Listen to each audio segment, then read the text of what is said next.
যদিহে আপুনি কেতিয়াবা বেলেঞ্চ ট্ৰেন্সফাৰ কৰোঁতে যিজনক পঠিয়াব লগা আছিলে বেলেঞ্চ সেইজনলৈ নগৈ বেলেগ এজনলৈ গ'ল নেকি বা ৰং ইউপিআই ট্ৰেঞ্জেকশ্যন হৈছে নেকি, এই টকা আপুনি ঘূৰাই পাবনে বা কিদৰে আপুনি সেই টকা ৰিটাৰ্ণ পাব, এই ভিডিঅ'টোত অতি সহজ পদ্ধতিত আপোনালোকে জানিব পাৰিব। গতিকে এই ভিডিঅ'টো সম্পূৰ্ণৰূপে চাব। মই আপোনাক দেখুৱাই দিম আপোনাৰ মোবাইলৰ যিটো ৰং ট্ৰেঞ্জেকশ্যন হৈছে এইটো কেনেকৈ আপুনি ৰিটাৰ্ণ পাব। প্ৰথমে আপুনি আপোনাৰ মোবাইলৰ গুগল ব্ৰাউজাৰটো অ'পেন কৰিব। অ'পেন কৰাৰ পিছত আপুনি ইয়াতে চাৰ্চ কৰিব NPCI। চাৰ্চ কৰাৰ পিছত এইটো যিটো আপোনাৰ NPCI লিংক ইয়াতে আপুনি ক্লিক কৰিব। ক্লিক কৰাৰ পিছত যিটো NPCI যিটো ৱেবছাইট হয় আপোনাৰ যিটো national payment corporation of India, এই ৱেবছাইটটো খোল খাব।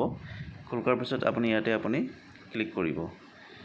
ক্লিক কৰাৰ পিছতে যিটো পেজ আপোনাৰ মোবাইলত শ্ব' কৰিব, মই আপোনাক দেখুৱাই দিছোঁ। ইয়াতে আপুনি একেবাৰে ওপৰত চাব যিটো কাষ্টমাৰ যিটো অপশ্যন আছে ইয়াতে আপুনি ক্লিক কৰিব। ক্লিক কৰাৰ পিছতে ইয়াতে অপশ্যন আহিব, যিটো প্ৰথম যিটো অপশ্যন UPI কমপ্লেইন বুলি আহিব, ইয়াতে আপুনি ক্লিক কৰিব। ক্লিক কৰাৰ পিছতে ইয়াতে আপুনি দেখিবলৈ পাব, ইয়াতে দেখাওক যিটো আপোনাৰ ইয়াতে আহিব যিটো কমপ্লেইন টাইপ। ইয়াতে আপুনি যিটো কমপ্লেইন টাইপ যিটো আহিব ইয়াতে আপুনি চিলেক্ট কৰিব আপোনাৰ ট্ৰেঞ্জেকশ্যন নে নন ট্ৰেঞ্জেকশ্যন, যিকোনো এটা আপুনি চিলেক্ট কৰিব। চিলেক্ট কৰাৰ পিছতে আপুনি ইয়াতে আহিব ট্ৰেঞ্জেকশ্যন ৰিলেটেড ডিটেইলছ।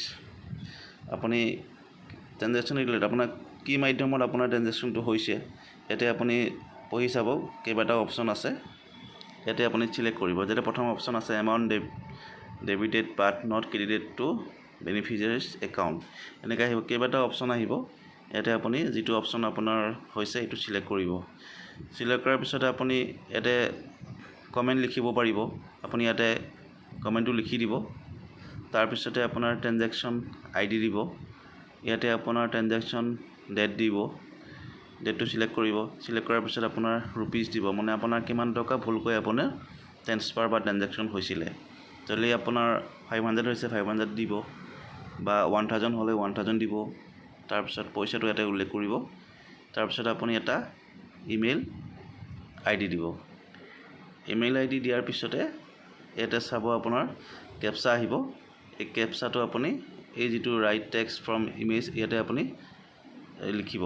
লিখাৰ পিছতে আপুনি ইয়াতে ছাবমিট কৰিব। ছাবমিট কৰাৰ পিছতে আপোনাৰ যিটো NPCI যিটো মানে ৱেবছাইটৰ যিটো ডিপাৰ্টমেণ্ট হয় তেওঁলোকে এইবিলাক তথ্য সংগ্ৰহ কৰিব আৰু যিমান সোনকালে পাৰে সিমান সোনকালে এই আপোনাৰ যিটো প্ৰব্লেম হয় এই প্ৰব্লেমটো সমাধান কৰিবৰ কাৰণে তেওঁলোকৰ ফালৰ পৰা চেষ্টা কৰিব। গতিকে আজিলৈ আছিলে ইমানখিনি এই ভিডিঅ'টোত। ধন্যবাদ। Thank U.